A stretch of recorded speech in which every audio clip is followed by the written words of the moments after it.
तो गाइस इससे previous lecture में हम 4 इंपॉर्टेंट प्री बोर्ड पेपर्स आपको करा चुके हैं। आज हम 5th pre board paper start करेंगे और जो हमने 4th प्री बोर्ड पेपर कराया है उसके सिर्फ अभी हमने एमसीक्यू पार्ट कराए हैं। यहाँ पर भी हम एमसीक्यू पार्ट देखने वाले हैं 5th जो हमारा प्री बोर्ड पेपर है हमारे पास।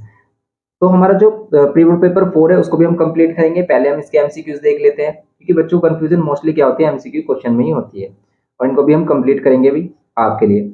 अब आपको ये प्री बोर्ड पेपर बिल्कुल भी मिस नहीं करने हैं बोर्ड के एग्जाम के लिए। बोर्ड के एग्जाम के लिए प्रिपेयर कर रहे हो तो आप इन प्री बोर्ड पेपर को या फिर कोई भी आपके पास सैम्पल पेपर है उसे लगाएं। लेकिन प्री बोर्ड पेपर जो ये रहते हैं ये सबसे बेस्ट रहते हैं क्योंकि स्कूल लेवल पर जो पेपर बनाए जाते हैं वो एज कम्पेयर टू एग्जाम क्या होते हैं, हमारे टफ होते हैं, लेकिन वो आपके कंपैरिजन में बोर्ड के ही रहते हैं। तो आप उनको करेंगे तो आपकी अच्छी प्रैक्टिस हो जाएगी। तो इसलिए आज हम करेंगे इसमें प्री बोर्ड पेपर 5।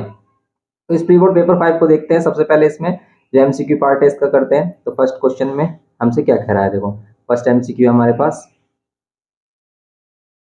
इसमें कह रहा है कि if A B C are the matrices such that A B C आपको मैट्रिसेस गिवन की है, then which of the following is a 2:1 matrix. Simple सा क्वेश्चन है, कौन सी इसमें से 2:1 की मैट्रिक्स होगी। अगर आप ए और बी को मल्टीप्लाई करोगे तो जो मैट्रिक्स मिलेगी वो किस ऑर्डर की होगी ये बताओ। आप कैसे बताते हैं कि आप देखो भाई ए का ऑर्डर क्या है, ए का ऑर्डर क्या है हमारे पास, ए का ऑर्डर है 2:2 की मैट्रिक्स है। एंड बी का ऑर्डर देखो, फिर आप बी का ऑर्डर है हमारे पास क्या, सिंगल रो है एंड 2 कॉलम्स है। कैसे पता चलता है, देखो ये तो आपको सिंपल पता ही चल रहा है। ये जो मैट्रिक्स आपको गिवन की है 1 2 3 4 ये 2:2 की, क्योंकि इसमें 2 रोज हैं एंड 2 कॉलम्स हैं। ये जो ओरिजेंटल लाइन से ये रोज है एंड वर्टिकल लाइंस कॉलम है, तो 2:2। एंड इसमें जो बी है हमारा उसका ऑर्डर क्या होगा, देखो तो इसमें जो बी है बी का ऑर्डर क्या होगा, इसमें 5 6। इसमें क्या है, सिंगल रो है एंड कॉलम्स कितने हैं 2, ठीक है 1:2 है। सी में 7 8, कितनी रोज हैं 2 रोज हैं एंड कॉलम कितना है, एक ही कॉलम है सिंगल। अब देखो अगर आप इन दोनों को मल्टीप्लाई करोगे, इसका ऑर्डर ये इसका ऑर्डर ये, सबसे पहले देखो कि भी पॉसिबल है मल्टीप्लाई या नहीं। इसकी मल्टीप्लीकेशन ही पॉसिबल नहीं है, इससे तो ऑर्डर हमें मिलेगा भी नहीं कुछ भी।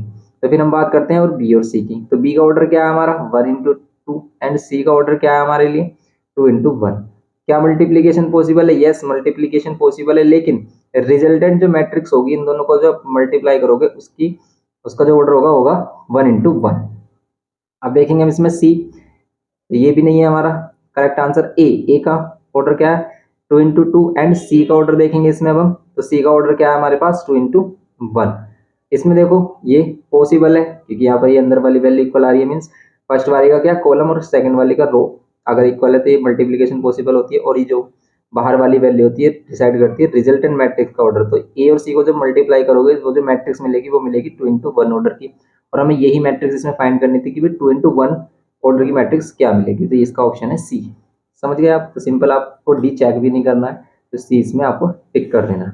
अब हम बात करते हैं सेकंड की। अब देखो ये जितने भी हम प्री बोर्ड पेपर कर रहे हैं इसमें हमने पहले भी आपको सभी में बताया कि भाई इन सभी का जो लिंक है, इन सभी के सॉल्यूशन का लिंक है वो डिस्क्रिप्शन बॉक्स में मिल जाएगा। इन सभी की पीडीएफ टेलीग्राम चैनल पर आपको अवेलेबल है, उस पर मिल जाएगी। तो टेलीग्राम चैनल पर हम इनके सॉल्यूशन भी वहाँ पर लिंक शेयर कर देंगे, तो आप सॉल्यूशन भी डायरेक्ट कर सकते हैं। टेलीग्राम के लिए आपको डिस्क्रिप्शन बॉक्स चेक करना होगा, तो उसमें आपको लिंक मिल जाएगा। और एक और मोस्ट इंपॉर्टेंट बात यह है कि भाई जब आप ये सभी क्वेश्चन कर रहे हो तो आपको सभी क्वेश्चन अटेम्प्ट करने हैं। कोई भी क्वेश्चन अटेम्प्ट, ऐसा नहीं कि भाई आप उसको छोड़ दें। अगर आपको डिस्क्रिप्टिव टाइप क्वेश्चन में कुछ नहीं भी आता है तो आप क्या करें, उनका सॉल्यूशन एटलीस्ट मतलब उसका गिवन और टू प्रूफ कर दें। अगर आप उसमें कुछ नहीं कर सकते तो गिवन टू प्रूफ जरूर करें, अटेम्प्ट जरूर करें क्वेश्चन को। क्या बेनिफिट है अटेम्प्ट करने का, देखो एक तो आपको गिवन टू प्रूफ के मार्क्स जो मिलते हैं वो मिल जाएंगे, और बाय चांस कभी अगर क्वेश्चन मिस्टेक आ जाता है, ठीक है, तब उसको आपको नंबर तभी मिलते हैं जब आपने उसको अटेम्प्ट किया होगा। तो इसलिए आपको अटेम्प्ट जरूर करना है क्वेश्चन को। अब जो जैसे हमारा सेकंड बी पार्ट आता है, तो बी पार्ट में अब ऐसा नहीं है कि भी आप सारे ही क्वेश्चन अटेम्प्ट करोगे, उसमें एनी 4 करने होते हैं 7 में से। तो सबसे पहले आपको सिलेक्ट करने होते हैं कि भी कौन से बेस्ट क्वेश्चन है आपके लिए जिनको आप कर सकते हैं, जिसके सभी पार्ट्स आप कर सकते हैं, तो उसी को ही सिलेक्ट करें। लेकिन अभी हम एमसीक्यू देख रहे हैं तो एमसीक्यू में भी आपको सभी को करना है। देखो if a quadratic equation has real roots, एक क्वाड्रेटिक इक्वेशन के अगर रियल रूट्स हैं देन ये क्या कह रहा है हमारे पास, if a quadratic equation has real roots then the discriminant of a quadratic equation is always, तो इसका डिस्क्रिमिनेट क्या होगा, रियल रूट्स के लिए क्या होगा भाई, इसका डिस्क्रिमिनेट क्या होगा, हमेशा पॉजिटिव होगा। ये कह सकते हो आप पॉजिटिव होगा, या फिर कह सकते हो नॉन नेगेटिव होगा, ठीक है, क्योंकि पॉजिटिव में फिर आप जीरो नहीं काउंट करोगे, इसलिए हम क्या करेंगे इसमें नॉन नेगेटिव, कि भाई नेगेटिव नहीं होना चाहिए। इसका बेस्ट आंसर क्या है हमारा, नॉन नेगेटिव बी। अगर वो पॉजिटिव है, मीन्स नॉन नेगेटिव का मतलब जो भी बचते हैं हमारे, नेगेटिव को छोड़कर जो भी बचते हैं, तो जीरो भी बच जाता है उसमें, तो जीरो या फिर जीरो से बड़ी वैल्यू उन सभी पर हमें क्या देता है, रियल रूट्स देता है। तो इसमें बी ऑप्शन होगा। अब इसमें थर्ड वाले की बात करते हैं, the printed price of an article, printed price mark price same ही होता है। तो अगर इसमें कह रहा है कि भी इसका प्रिंटेड प्राइस, या आप कह लो उसका मार्क प्राइस कितना है, इसमें मार्क प्राइस है 1250, 1250। A shopkeeper sold the article to a consumer at 20% discount. ठीक है, एक कंज्यूमर को कितने परसेंट डिस्काउंट पर सेल कर रहा है, इसको डिस्काउंट है यहाँ पर 20%।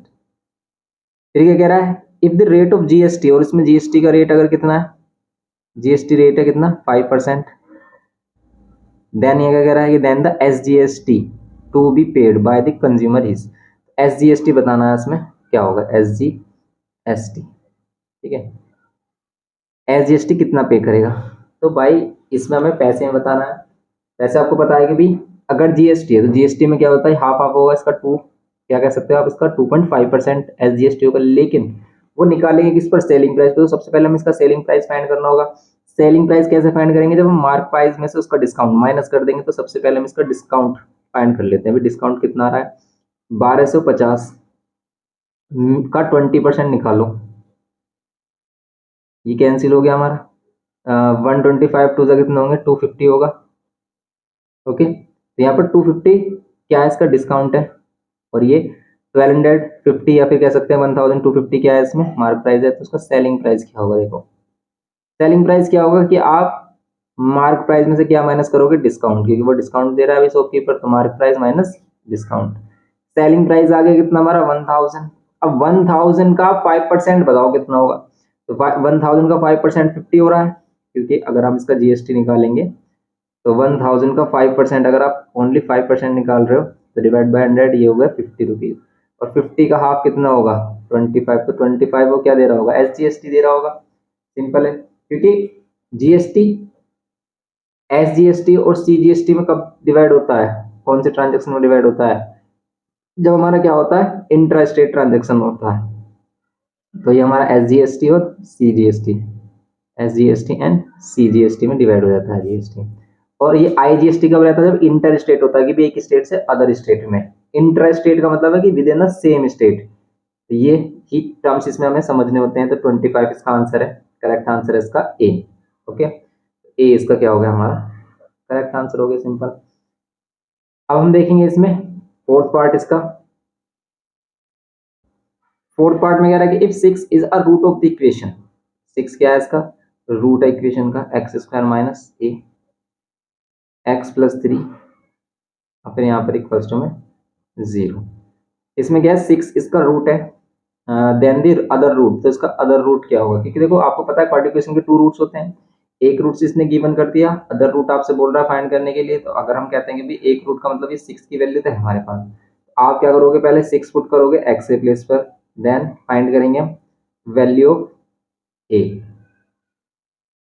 ये होगा 36, 6 6 36, ये हो जाएगा 6 और 3 9 9 ए इक्वल्स टू में 0, यहाँ हो जाएगा 36 इक्वल्स टू में 9 ए, 9 4 36 ए, ये हो जाएगी 4।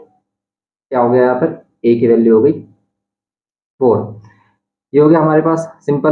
अब हम क्या करेंगे इसमें, सिंपल 4 ए हो गया। अब इसमें करेंगे हम इसका ए की वैल्यू हो गई, लेकिन हमें अदर रूट फाइंड करना है। तो ए की वैल्यू आई है, अदर रूट हम कैसे फाइंड करेंगे, आप ए के प्लेस पर भी क्या रख लो, ए के प्लेस पर 4 रख लो। पर इसमें ज्यादा टाइम लग रहा है हमें करने में, क्या ऐसे कोई शॉर्ट ट्रिक हो सकती है कि जिससे कि हम इसको क्विकली कर सकें। 4x minus plus minus 12 equals to में 0। तो इसमें अब इसके आप फैक्टर कर सकते हो भाई, आप क्या कर सकते हो, इसके फैक्टर कर सकते हो। इसमें से एक वैल्यू आपकी 6 आ रही होगी, एक अदर वैल्यू आ रही होगी। तो इसमें हम कर सकते हैं, ठीक है, इसको और मेथड है नहीं करने के लिए, क्योंकि इसमें यूज नहीं हो पा रहा है। एक 0 दे रखा है, तो पहले आपको ए की वैल्यू ही फाइंड करनी होगी। इसमें या तो इसे बोलना चाहिए था कि भी इसे ए की वैल्यू बताएं, तो तभी जल्दी हो जाता, 4 आंसर आता, लेकिन इसमें 4 नहीं लगाना है। तो बच्चे तो इसमें देखते हैं इसमें क्या होगा, अदर रूट फाइंड करना है क्योंकि हमें, तो इससे अगर फैक्टर करते हैं तो यहाँ पर भी 12 के फैक्टर माइनस करने पर 4 आए, तो हम यहाँ पर लेंगे 6 - 2। ये हमारा मिडिल टर्म स्प्लिटिंग है। ये आपको बोला था हमने, मोस्ट इंपॉर्टेंट टॉपिक है हमारा मिडिल टर्म स्प्लिटिंग, जो हमने क्वाड्रेटिक इक्वेशन में भी किया है। तो इसका स्पेशल लेक्चर हमने डाला हुआ है quadratic equation middle term splitting पर। तो अगर आपको मिडिल टर्म स्प्लिटिंग में अभी भी कोई प्रॉब्लम है तो उस लेक्चर को देखें, सभी चीज़ें क्लियर हो जाएंगी और मिडिल टर्म स्प्लिटिंग आपका बहुत ही स्ट्रांगली प्रिपेयर भी हो जाएगा। इसीलिए आपको क्या करना है, अभी इस लेक्चर को देखना है अगर आपका ये क्या है हमारा मिडिल टर्म स्प्लिटिंग में आप वीक हो। और मिडिल टर्म स्प्लिटिंग ऐसा टॉपिक है जिसको आप स्किप करे बिना चल ही नहीं सकते, क्योंकि ये कहीं ना कहीं हर चैप्टर में आपको देखने को मिलेगा, इसलिए आप इसे जरूर करें। और ये सिंपल भी है, सिंपल सिस्टमेटिक है, लॉजिकल है, तो इसलिए इसको जरूर करें। बच्चे डरते हैं बस इससे, लेकिन है इसमें कुछ भी नहीं। आप कुछ 100-200 क्वेश्चन की प्रैक्टिस कर लोगे तो बस आप इसमें परफेक्ट हो जाओगे। बात है सारी प्रैक्टिस की, क्योंकि बच्चे 2-4 क्वेश्चन करते हैं, छोड़ देते हैं, सोचते आ गया, लेकिन वो अच्छे से आता नहीं है, क्योंकि मोस्टली बच्चे इसमें प्लस माइनस में मिस्टेक करते हैं, फैक्टर फाइंड करने में मिस्टेक आती है। इसमें 2 ही मिस्टेक है कि सबसे पहले तो बच्चे को फैक्टर फाइंड करने में प्रॉब्लम और फिर प्लस माइनस की प्रॉब्लम, बस यही है। वरना इसमें मोस्टली आपके क्वेश्चन हो जाते हैं। यहाँ से एक्स की वैल्यू 6 मिलेगी जब आप इसको 0 के इक्वल रखोगे, और यहाँ पर एक्स की वैल्यू क्या मिलेगी, -2। इसका करेक्ट आंसर -2 है, इसमें लगाना था आपका -2। तो इसीलिए देखो बच्चे जल्दबाजी में क्वेश्चन को अच्छे से रीड नहीं करते हैं और वो गलती कर देते हैं। इसलिए आपको अच्छे से क्वेश्चन करना है। अगर आपको कोई भी क्वेश्चन आपने रीड किया, आपको लगा कि तो बहुत ईजी क्वेश्चन है, तो उसको एक बार दोबारा से जरूर देखें कि इसमें कुछ अलग तो नहीं आपसे क्वेरी कर रहा है कि भाई अलग पता करने के लिए, अलग कुछ फाइंड करने के लिए बोल रहा है, जैसा कि इस वाले क्वेश्चन में किया इसने। यहाँ पर इसने बदतमीजी कर दी कि क्या, कि भाई इसने ए की वैल्यू नहीं बोली, इसने कहा कि अदर रूट। रूट क्या होते हैं, रूट या जीरोस क्या होते हैं, जो इक्वेशन में एक्स की वैल्यू होती है, या फिर जो फैक्टर करके दो एक्स मिलते हैं, ठीक है, उन्हें हम रूट्स कहते हैं, सॉल्यूशन कहते हैं, या फिर जीरोस कहते हैं। बात ध्यान रखना है वाली। अब देखेंगे इसमें which of the following sequence are neither arithmetic progression and nor geometrical progression. अब जो क्वेश्चन भी कैसे उल्टे उल्टे कर रहा है ये भी, ना ही क्या हो ये अरिथमेटिक प्रोग्रेशन और ना ही ये ज्योमेट्रिक प्रोग्रेशन। तो सबसे पहले देखो कौन एपी कौन जीपी। फर्स्ट वाला जो पार्ट है इसमें बताओ आपके भी एपी है या नहीं है। √8, √18 एंड ये √32। अब देखो आप इसमें √2, √8, √18, √32 बुक का ही क्वेश्चन है, बताओ एपी है या नहीं है। हाँ एपी है। कैसे, ये √2, ये 2√2, ये 3√2 और ये क्या 4√2, तो एपी है जीपी है। इन दोनों का डिफरेंस और इन दोनों का डिफरेंस सेम आ रहा है क्या। हाँ, इन दोनों का डिफरेंस करोगे √2 आएगा, 2√2 में से √2 माइनस करोगे 1√2, 3√2 में से 2 माइनस करोगे क्या क्या मिलेगा आपको 1√2। कैसे देखो आप 2√2 -√2। अब मोस्टली बच्चे सोच रहे हैं डिफरेंस निकाला हमने, 2√2 -1√2, ये 1√2 बचेगा। क्यों बचेगा, क्योंकि आप इसे ऐसे भी समझ सकते हो कि भाई इनमें से √2 हमने कॉमन लिया, यहाँ पर 2 -1 1 बच रहा है, 1 की मल्टीप्लाई √2 में करोगे 2। ऐसे सेम अगर आप इन दोनों से डिफाइन करोगे तो हम क्या करते हैं, सक्सेसिव माइनस प्रीसीजर करते हैं। यहाँ से जो कॉमन डिफरेंस आएगा हमारा 3√3 -2√2। यहाँ पर भी आप सॉरी, ये 3√2 होगा, √2 होगा, ये 4√2। यहाँ पर भी आपका क्या होगा, सेम रूट वाली वैल्यू माइनस होते हैं, तो यहाँ पर भी आप कह सकते हो कि √2 कॉमन लेंगे तो 3 - 2, यहाँ पर भी आ जाएगा हमारा √2। तो ये है इसमें, यहाँ पर भी हमारा क्या आ गया √2। इसलिए क्या है ये तो हमारा एपी है। अब इसमें हम नेक्स्ट चेक करेंगे कि भाई एपी है या नहीं है या जीपी है, तो हमें सभी जो पार्ट इसके चेक करने होंगे। देखो वैसे इस क्वेश्चन में इतना टाइम तो लगना नहीं चाहिए, क्योंकि ये एमसीक्यू है। एमसीक्यू में ज्यादा से ज्यादा भाई 2 मिनट्स देने हैं, ज्यादा से ज्यादा की बात हो रही है यहाँ पर कि 2 मिनट्स, इतना टाइम नहीं देना आपको कि भी सारा टाइम एमसीक्यू में लगा दे। वैसे तो 1 मिनट में एमसीक्यू हो जाना चाहिए, एक से भी कम नहीं। तो इसमें ये आपको हम समझाने के लिए कर रहे हैं ऐसा, वरना देखते ही हमें पता चल जाएगा कि कौन सी एपी है या नहीं है। जैसे इसका सेकंड पार्ट देखें, इसमें 2, 3, 5 एंड 7, बताओ एपी है या जीपी है। इन दोनों का डिफरेंस 1, इन दोनों का डिफरेंस 2, इन दोनों का डिफरेंस कितना आ रहा है 2, लेकिन इन दोनों डिफरेंस बना रहा है, तो एपी तो होगी नहीं है।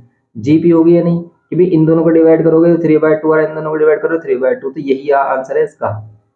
और इसमें थर्ड भी चेक करना होगा हमें कि भाई 3 3 3 है, ये तो आपको पता है कि भाई क्या है, ये एपी है जीपी है, पर इसमें क्या बोला, विच of the following sequence neither AP and not GP बोला है, ये नहीं बोला कि भाई दोनों हो, वो एपी भी और जीपी भी हो। तो ये तो क्या है हमारा 3 में से 3 माइनस कर दो 0 0 0, डिफरेंस भी 0 आ रहा है, और ये क्या आ रहा है इसमें इनकी मल्टीप्लाई करने पर भी सेम वैल्यू आ रही है। कैसे? 3/3 1 3/3। तो ये एपी और जीपी दोनों ही है, जैसे आप एपी और जीपी दोनों से ही कर सकते हो। तो यहाँ पर है इसका सेकंड ओनली, तो फर्स्ट पार्ट इसका क्या है? करेक्ट हमारा। अब देखेंगे इसमें इसका सिक्स्थ पार्ट। अब देखो इसमें यहाँ पर हमारा है सिक्स्थ पार्ट। इसमें भी कह रहा है कि if x+1 is the factor of this, remainder factor theorem से हमारा 3x³ + px², ये है हमारे पास पोलिनोमियल। अब देखिए पोलिनोमियल है, तो इस पोलिनोमियल के लिए क्या फैक्टर गिवन किया? x+1। अभी पोलिनोमियल और इक्वेशन मोस्टली बच्चों को इसमें क्या रहता है, कंफ्यूजन रहता है कि पोलिनोमियल किसे कहते हैं, इक्वेशन किसे बोलते हैं। देखो अगर आपको किसी भी अलजेब्रिक एक्सप्रेशन में या फिर कह सकते हो किसी भी पोलिनोमियल में आपको इक्वल मतलब इक्वल टू साइन दिखे कहीं भी, यहाँ पर इक्वल टू आ जाता है, यहाँ पर इक्वल टू 5 आ जाता है, इक्वल टू में 0 आ जाता है, तो वो इक्वेशन हो जाती है। इसमें इक्वल टू साइन नहीं है तो इसे हम कहेंगे polynomial. x+1 then the value P find करनी, तो भी सिंपल, अगर इसका x+1 फैक्टर है तो आप यहाँ से फाइंड करोगे x की वैल्यू कितनी आ रही है? -1। तो यहाँ पर क्या करेंगे हम? -1 पुट कर देंगे, p x की वैल्यू -1 होल स्क्वायर कर देंगे, +7 x की वैल्यू -1 पुट कर देंगे, +4 इक्वल्स टू में क्या आएगा? 0, क्योंकि अगर इसका फैक्टर है तो इसका रिमाइंडर कितना आएगा? 0। यहाँ पर 3, लेकिन -1 का क्यूब आएगा, -1 की 3 में मल्टीप्लाई करेंगे, -3 प्लस p -1 का स्क्वायर क्या हो जाएगा? प्लस का 1 हो जाएगा, और 1 इंटू पी या -7 + 4 इक्वल्स टू में 0। यहाँ पर ये p -3 और -7 -10 + 4 इक्वल्स टू में 0। p यहाँ पर कितना आ जाएगा? -6 इक्वल्स टू में 0, और p की वैल्यू कितनी हो जाएगी? 6। ये हो जाएगी p की वैल्यू 6। ओके, तो ये हो जाएगी p की वैल्यू क्या? 6। अब नेक्स्ट करेंगे इसमें हम क्या, ये p की वैल्यू 6 हो गई, इसका आंसर क्या है? डी ऑप्शन करेक्ट है, 6 है उसमें।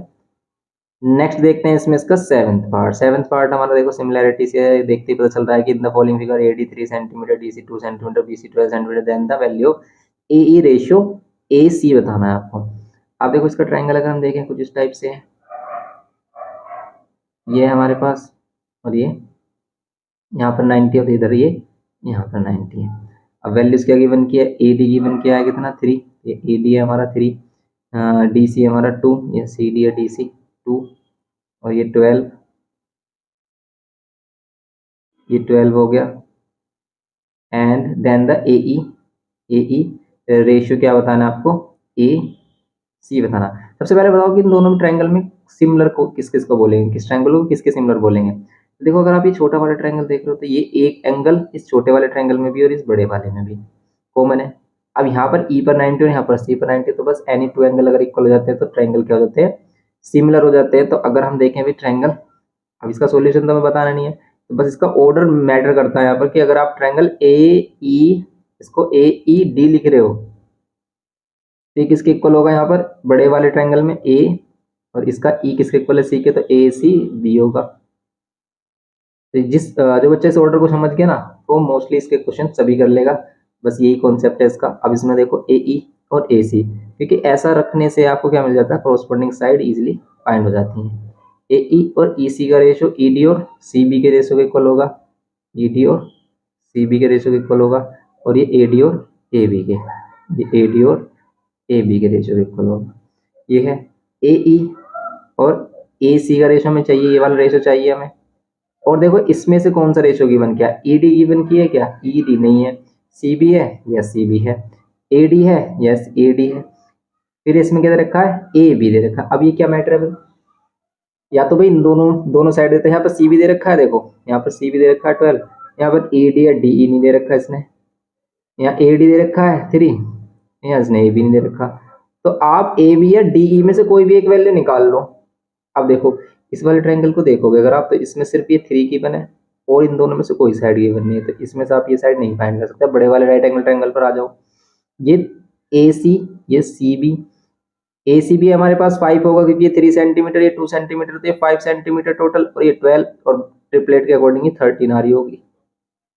आपको पता है पाइथागोरस ट्रिपलेट है, ये 5 12 एंड 13 हो गया हाइपोटेनस। आप पाइथागोरस थ्योरम यूज करके कर सकते हो। तो अगर ये 13 है AB, तो बस यहाँ पर क्या रख लो? 13 रख लो AB की जगह। तो यही हमारा AE और EC का रेशियो हो जाएगा। यहाँ पर AE और ए सी का रेशियो ही तो चाहिए हमें, ए ई, और ए सी का रेशियो कितना हो जाएगा 3/13। बस यही इसमें हमें करना था। तो सिंपल इसमें आएगा इसका डी आंसर है इसका। ठीक है, इसमें कितना है इसका डी आंसर करेक्ट है। अब देखेंगे इसमें 8 पार्ट, ठीक है कि volume of a right circular cone with same base radius and height as that of a hemisphere. The volume of a right circular cone की volume with same base radius and height as that of hemisphere is 120 centimetre cube, then the volume of a hemisphere is. क्या है ये? अब देखो language में परेशान करेगा, problem दे रहा है, क्या कहना चाह रहा है, मोस्टली बच्चे इसमें कंफ्यूज हो जाते हैं। तो सिंपल सी बात कह रहा है कि volume of the right circular cone given है, volume of the right circular cone is, देखो यहाँ पे एक कॉमा लगाता है ना लास्ट में, जो कॉमा लग रहा है हेमिस्फीयर के बाद कॉमा लास्ट में जो लाइन है इज 120, इसका मतलब है कि वॉल्यूम ऑफ कोन आपको तो गिवन है 120। अब इसी में इसने हिंट गिवन किया है कि भाई ये वॉल्यूम मतलब ये जो कोन है वो कैसा है, the volume of right circular cone with same base radius and height as that of hemisphere. Same base radius and height as that of hemisphere, जितना हेमिस्फीयर की क्या होगी हमारी रेडियस होगी, जितना हेमिस्फीयर की क्या होगी हमारी रेडियस होगी, hemisphere hemisphere hemisphere sorry hemisphere तो ऐसा बनेगा ना, स्फीयर बना रहे हैं हम, तो जितना हेमिस्फीयर की रेडियस होगी वो, और जितनी हेमिस्फीयर की हाइट मतलब हाइट और रेडियस की आज दोनों की सेम है with same base radius and height as that of hemisphere. अब हेमिस्फीयर की हाइट कितनी होगी, हेमिस्फीयर की हाइट भी रेडियस ही होगी तो इसकी भी रेडियस होगी। ये है इसका मीनिंग। यहाँ पर इसकी रेडियस भी आर है और इसकी हाइट भी आर है और रेडियस आर है, जितना कितना है जितनी हेमिस्फीयर की है। इसमें अगर हम हेमिस्फीयर बना देते हैं, जो हेमिस्फीयर की रेडियस है और जो हेमिस्फीयर की हाइट है वही सेम इसकी है, इसका मतलब इसकी जो हाइट होगी हमारी हेमिस्फीयर की वो आर होगी, तो यहाँ पर ये भी आर ले लेंगे। अब आप इसमें क्या होता है वॉल्यूम ऑफ कौन होता है 1/3 pi r square h equals to 120। यहाँ पर 1/3 पाई की वैल्यू अगर हम यूज करते हैं 22/7 एंड यहाँ पर आर, इस एच की जगह भी आर लेंगे और 120। अब कर लेंगे इसमें हम आर क्यूब, यहाँ पर 120 इंटू 3 इंटू 7 अपॉन में कितना 22, 2 1 जा 2, 2 1 जा 2, 2 6 जा 12 और ये 0। अब देखेंगे इसको हम सोल्व करेंगे कितना आ रहा है इसमें। देखो इसमें then the volume of hemisphere बताना है। अब देखो रेडियस का क्यूब आ रहा है, अब रेडियस का क्यूब आ रहा है तो इसे सोल्व करना जरूरी है क्या? नहीं है जरूरी, कोई भी जरूरी नहीं है। आप इसको पाई के टर्म में भी लिख दो ना तब भी है, कोई प्रॉब्लम नहीं होगी। कैसे कि भाई आर क्यूब, इसको 1/3 रखो, इसको पाई रख लो आप, यहाँ पर तो आर क्यूब बचेगा, ये जो पाई है डिवाइड में आ जाएगा और 3 मल्टीप्लाई में आ जाएगा बस। तो आप इसको क्या कह सकते हो कितना 360, सॉरी ये 3 ऊपर जाएगा पाई नीचे आएगा ना, जो समझ रहे हो ना, पाई मल्टीप्लाई में तो डिवाइड में आ गया और ये 3 मल्टीप्लाई में आ गया, तो ये आपको 360/पाई कह सकते हो इसको। अब इसी में क्या कर दो आप स्फीयर की वॉल्यूम निकाल दो, वॉल्यूम ऑफ स्फीयर क्या होती है, volume of sphere 4/3 pi R cube. तो 4/3 पाई को अगर हम अलग रख लें या फिर इस पाई को अगर इधर देखें 360 आएगा इसकी जगह पर, या तो आप आर क्यूब की जगह पर 360/पाई रख लें। समझ रहे हो आप? तो इस तरीके से सॉल्यूशन करने हैं आपको। इसे कैंसिल करोगे 120 फिर से वही आ जाएगा, 4 से इसे मल्टीप्लाई करोगे 480 और कितना सेंटीमीटर क्यूब।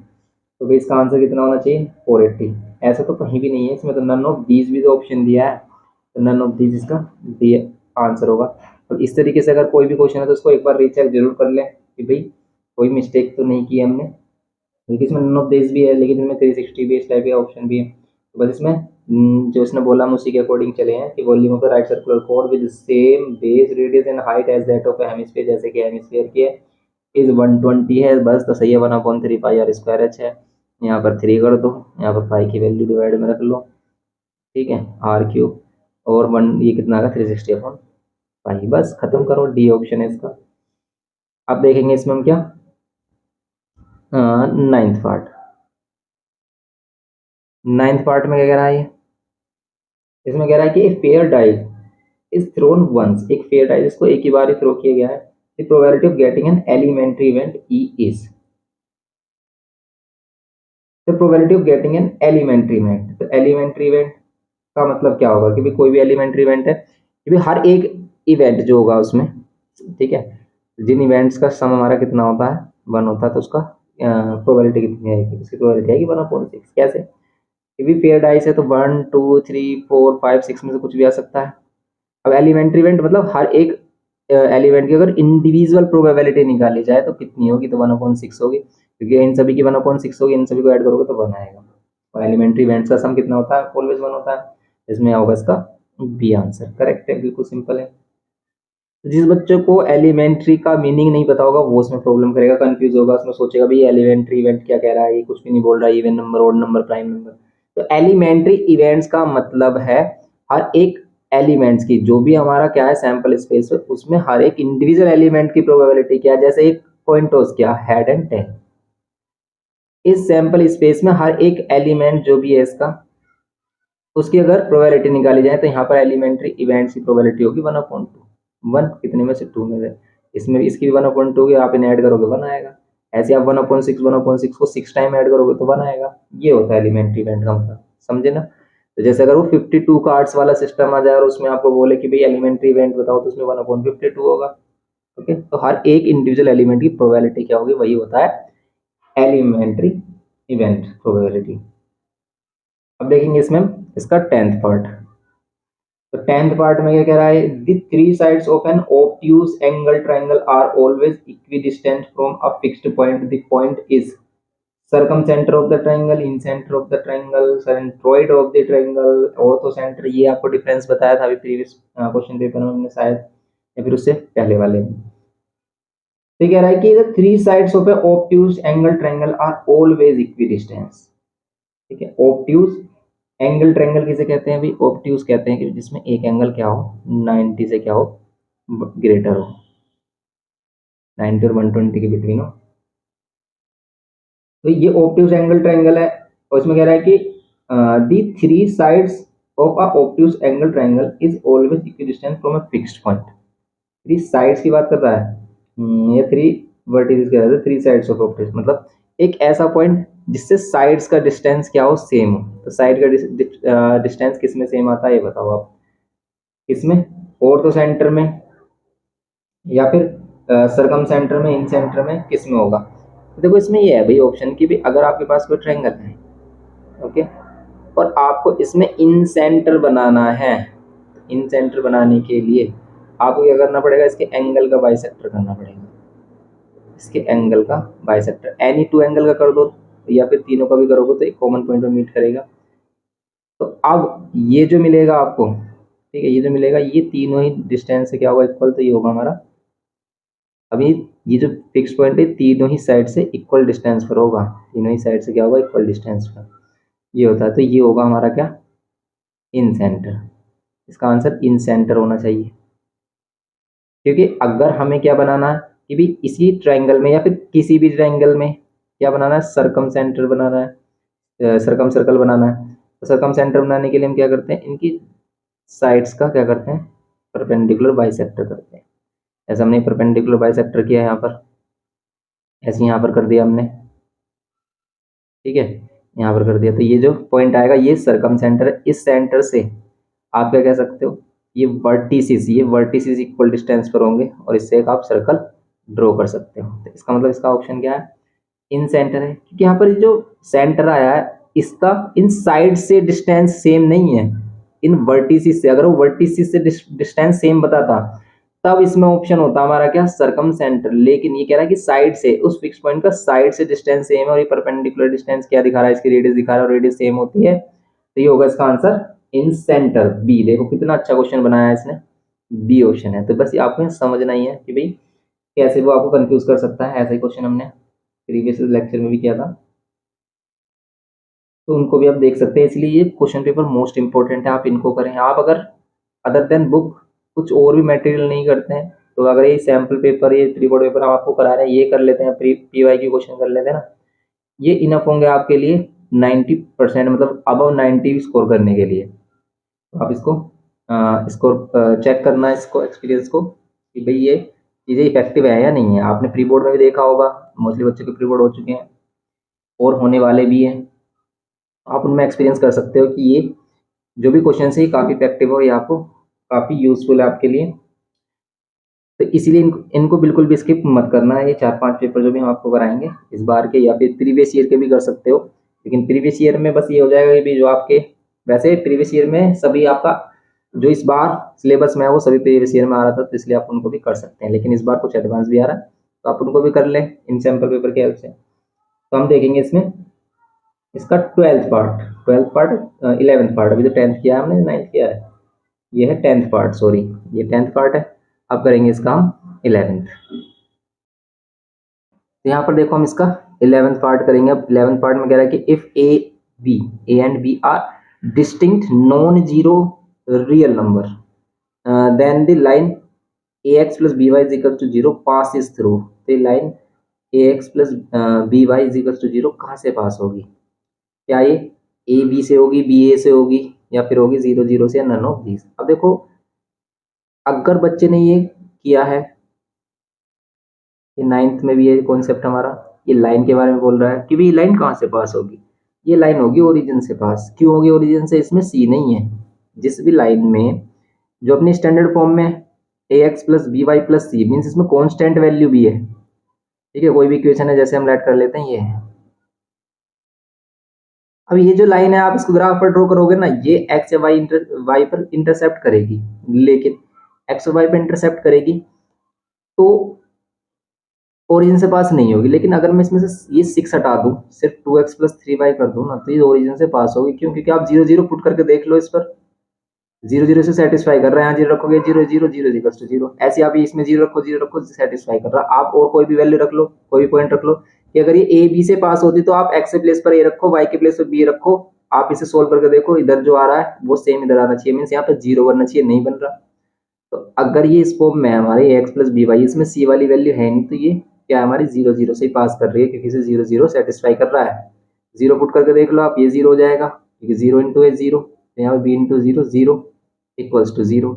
ये इसको सेटिस्फाई कर रहा है, 0 प्लस 0 0 ही होगा, ओके, इसलिए इसका ऑप्शन होगा सी। अभी छोटी सी बात है बिल्कुल, लेकिन काफी बच्चे कंफ्यूज हो जाते हैं इन छोटी सी बातों में, और एमसीक्यू बनते ही ऐसे ही कॉन्सेप्ट पर हैं, और एमसीक्यू में बच्चे इसलिए मोस्टली क्या करते हैं, मिस्टेक करते हैं। तो इन चीजों को ही आपको सीखना है यहाँ पर। तो ये है इन 12th पार्ट इसका। देखो इसमें कह रहा है कि in the given figure A B is a diameter of a circle with centre O. तो अगर इसका फिगर देखें और इसमें क्या कह रहा है, देखो इसका नीचे एक क्वेश्चन है, हमसे कह रहा है कि if D C is parallel to A B, अगर डी सी पैरेलल हो जाए ए बी के, और यहाँ पर डायमीटर भी गिवन किया है कि भी ए बी डायमीटर है, तो ये सेंटर से पास होगा A B.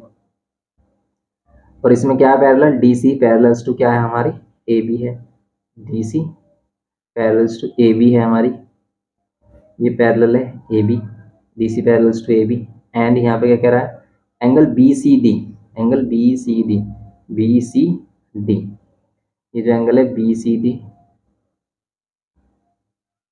Angle B C D कितना है 130, एंगल बी सी डी क्या है 130। Then which of the following statement are true, इसमें से कौन सा स्टेटमेंट ट्रू है ये बताना है आपको। उसका फिगर कुछ इस टाइप से ही बनाया है, यहाँ पे इसको भी ज्वाइन किया है। ये वाला एंगल है हमारे पास बी सी डी, और हमसे कह रहा है कि इसमें कौन सा स्टेटमेंट सही है। क्या angle A D C, A D C 130 होगा क्या, ये बताओ, क्या ये 130 होगा? फाइंड कर लो कि भाई 130 होगा या नहीं। कैसे चेक करेंगे भाई हम इसे फाइंड? तो इसे फाइंड करने के लिए ये 130 है, आप ये वाला एंगल फाइंड कर लो। कैसे भाई? ये दोनों साइड्स अगर पैरेलल तो इन दोनों का सम मतलब ये दोनों कोइंटीरियर एंगल होंगे, तो इन दोनों का सम 180 होगा। इन दोनों का सम 180 है, तो ये क्या होगा हमारा, ये हो जाएगा 50। समझ गए? ये 50 हो जाएगा, लेकिन दोनों का सम 180 है। 180 में से 130 माइनस करेंगे 50, और ये 50 है तो ये 130 होगा। अब ये क्यों होगा भाई 130?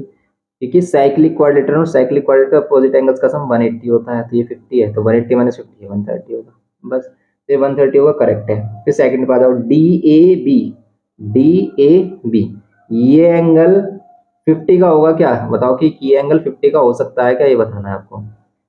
तो डी ए बी 50 का हो सकता है क्या, ये बताना है आपको। तो चेक करो भाई 50 का हो सकता है या फिर नहीं। कैसे करेंगे अब इसे, अब बात आ जाती है इसको सोल्व करने की भी कैसे करें। तो ये भी वही बात है कि ये अगर 130 है तो ये एंगल भी तुम्हारा 50 का ही होगा, ये भी तो opposite angle of cyclic quadrilateral है। क्या होता है साइक्लिक क्वाड्रिलेटरल? जो सर्कल के क्या बने, सरकमफ्रेंस पर बने, जिसके वर्टिसेस सरकमफ्रेंस पर आए, सर्कल के अंदर बनने वाला क्वाड्रिलेटरल। लेकिन ऐसा ना हो कि वो ऐसा हो, ये साइक्लिक क्वाड्रिलेटरल नहीं है। समझना इसमें बात कि भी सर्कल के अंदर बने लेकिन कहाँ पर बने, उसके सभी वर्टिसेस सर्कल पर ही लाई करें, सर्कल के सरकमफ्रेंस पर ही लाई करें, ये है मीनिंग। ठीक है, ये साइक्लिक क्वाड्रिलेटरल नहीं है लेकिन इसके सभी वर्टिसेस सर्कल पर लाई कर रहे हैं, ये है साइक्लिक क्वाड्रिलेटरल। तो ये 130 50 ये भी करेक्ट है इसमें। अब क्या कह रहा है इसमें, थर्ड पार्ट कह रहा है कि ए बी डी ये जो एंगल है ना, ये एंगल 40 का होगा। ये बताना है आपको, क्या है 40 का होगा? बिल्कुल होगा 40 का। एक क्यों होगा? क्योंकि देखो ये डायमीटर और एंगल इन सेमी सर्कल क्या होता है 90, ये 90 ये 50 तो 40 तो होगा। इसका मतलब इसमें फर्स्ट सेकंड और थर्ड तीनों ही ऑप्शन करेक्ट हैं। इसका ए पार्ट है, फर्स्ट सेकंड एंड थर्ड तीनों ही क्या है, ये ट्रू है। बस ये करना था इसमें। तो सिंपल ही हो गया हमारा क्वेश्चन नंबर 12। अब देखते हैं इसमें 13 क्वेश्चन कह रहा है कि which is the better investment. इसमें से बताना है कि भी इनमें से कौन सी बेटर इन्वेस्टमेंट है।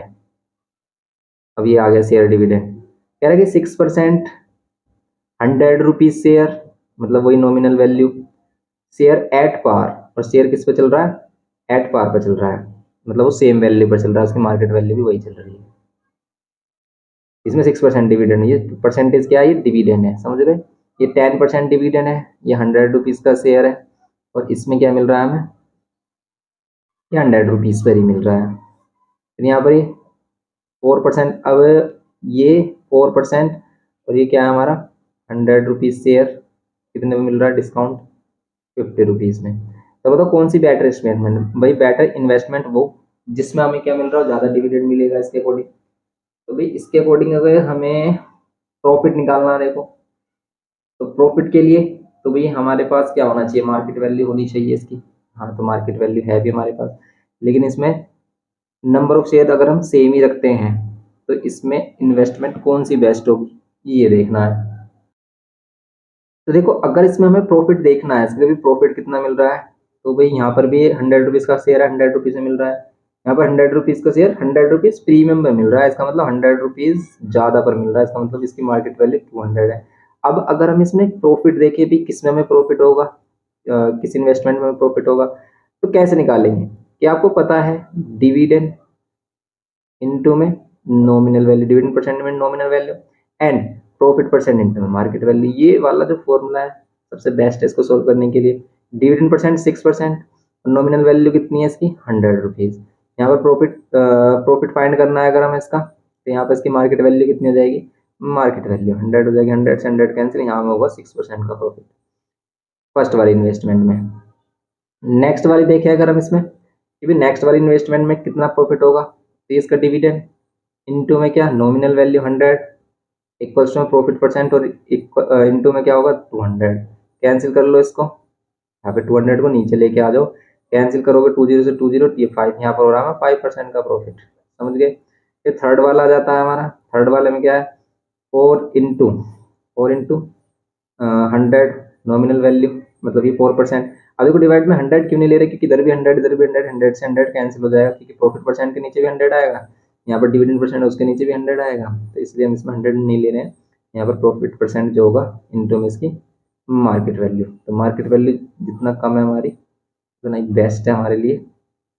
यहाँ 0 0 है, और यहाँ पर कितना हो गया 5 2 और यहाँ पर प्रॉफिट कितना हो जाएगा 4 2 8, 8% का प्रॉफिट। तो प्रॉफिट कहाँ हो रहा है अभी हमारी थर्ड वाली इन्वेस्टमेंट में हमें बेस्ट है, सबसे बेस्ट प्रॉफिट हमें यहाँ पर हो रहा है। तो बस अब हम करेंगे इसमें क्या, इसका सी ऑप्शन, तो सी ऑप्शन इसका करेक्ट है 13 में। नेक्स्ट है इसमें ट्रिग्नोमेट्री आइडेंटिटी से, और क्या कह रहा है कि भी किसके इक्वल होगा ये, यहाँ पर सिंपल आपको गिवन क्या है tan स्क्वायर थीटा डिवाइड में 1 plus tan square theta is equals to, ये किसके इक्वल होगा 2 साइन स्क्वायर थीटा के, 2 कोस स्क्वायर थीटा के, साइन स्क्वायर थीटा के, कोस स्क्वायर थीटा के। अगर इसे सिंप्लीफाई करें तो क्या मिलेगा अभी, साइन कोस में अगर हम सिंप्लीफाई करेंगे 1 प्लस tan स्क्वायर थीटा क्या कुछ होता है, हाँ होता है, सेक स्क्वायर थीटा होता है, क्योंकि आपको पता है कि भी sec square theta minus ten square theta क्या होता है 1, तो 1 plus ten square theta sec square theta होगा। यहाँ पर हम क्या करेंगे, टेन स्क्वायर थीटा अपॉन में क्या ले लेंगे, sec स्क्वायर थीटा। अब इससे क्या बेनिफिट हुआ, आपसे साइन कोस करने में ईजी हो जाएगा। ये भी इसको ऊपर लेके जाएंगे तो कोस स्क्वायर हो जाएगा, कोस और sec एक दूसरे के रेसिप्रोकल है, इनटू में टेन को करेंगे तो साइन अपॉन कोस होता है, sine square theta upon cos square theta होता है, कैंसिल कर देंगे साइन स्क्वायर थीटा, इसका ऑप्शन है सी, ऑप्शन इज करेक्ट। नेक्स्ट है इसमें 15th पार्ट इसका कह रहा है कि फॉर द गिवन वेरिएबल्स हैं यहाँ पर x1 x2 x3 and so on x15। अच्छा sir, to find the mode of the given data the variants are arrange in ascending और डिसेंडिंग ऑर्डर। क्या इसका मोड निकालने के लिए असेंडिंग और डिसेंडिंग ऑर्डर में अरेंज करना कंपलसरी है, जरूरी है? नहीं है, नहीं है भैया, वो तो मीडियन में होता है। ठीक है, तो यहाँ पर हमें मोड निकालने के लिए सिर्फ देखना है कि मोस्ट अकरिंग कौन है, सबसे ज्यादा फ्रीक्वेंसी किसकी है, कौन सबसे ज्यादा बार रिपीट हो रहा है। तो फिर कह रहा है रीजन में कि mode is the middle most term of the arrange data. क्या मोड मिडिल मोस्ट टर्म होता है? तो गलत है भाई, दोनों ही चीजें गलत हैं इसमें, both assertion and reason both are false हैं। तो both A and R are false, इसमें बी ऑप्शन है इसका, both A and R are false. ठीक है, both A and R false, ये है इसमें। ओके, ये हो गया इसमें इसका 15th पार्ट। तो ये इसके एमसीक्यू पार्ट कंप्लीट हो गए हैं। इनको अच्छे से प्रैक्टिस करना, एक बार खुद से जरूर करके देखना, क्वेश्चन करने के बाद भी आपको एक बार खुद से जरूर करना है, और आपको देखना कि भाई आप इसको अभी भी कर पा रहे हो नहीं। तो अभी भी अगर आप इसको प्रॉब्लम आ रही है तो फिर दोबारा से देखें कि भाई आपको कहाँ पर प्रॉब्लम आ रही है। प्रॉब्लम आएगी जरूर, ऐसा नहीं है कि भी नहीं आ रही है। तो मोस्टली बच्चों को इसमें प्रॉब्लम आएगी दोबारा से अगेन करने में, इसलिए इनकी प्रैक्टिस आपको पेपर लेना है, पीडीएफ डाउनलोड कर लेनी है और अपने आप से सोल्व करके देखना है कि आप फिर से उन क्वेश्चन को सोल्व कर पा रहे हैं या नहीं। तो आप अगर ज़्यादा भी वीक हैं तो भी डरने की बात नहीं है, इनको देखें फिर दोबारा से सॉल्यूशन करें और इनको अच्छे से रट लें आप। इसी तरह के क्वेश्चन आपको मिल जाएंगे। अगर आपने कुछ भी नहीं किया ना और ये कुछ सैंपल पेपर भी आप कर लेते हैं तो आपको पासिंग मार्क्स, या फिर आप कह सकते हैं कि 50% से अबव आप स्कोर कर सकते हैं, अगर आप इन सैंपल पेपर को ही अच्छे से रट लेते हैं। रट लेते ही हैं, अच्छे से रटना लेकिन समझ कर। तो इसलिए इन पर ज़्यादा फोकस रखना, अच्छे से प्रैक्टिस करना है आपके एग्जाम के लिए। और आज आपको पता है रिपब्लिक डे है, तो रिपब्लिक डे की सभी को शुभकामनाएं, happy Republic day.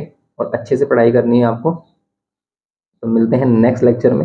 Video informative लगे तो प्लीज़ लाइक शेयर और सब्सक्राइब करना, क्योंकि हमारे लिए आपकी तरफ से क्या है, गुरु दक्षिणा यही है कि आप हमें क्या दे सकते हैं कि भी आप हमें अच्छे अपनी सपोर्ट शो कर सकते हैं अपने लाइक से, इसलिए लाइक ज़रूर करें। ओके, मिलते हैं नेक्स्ट लेक्चर में। Thanks for watching.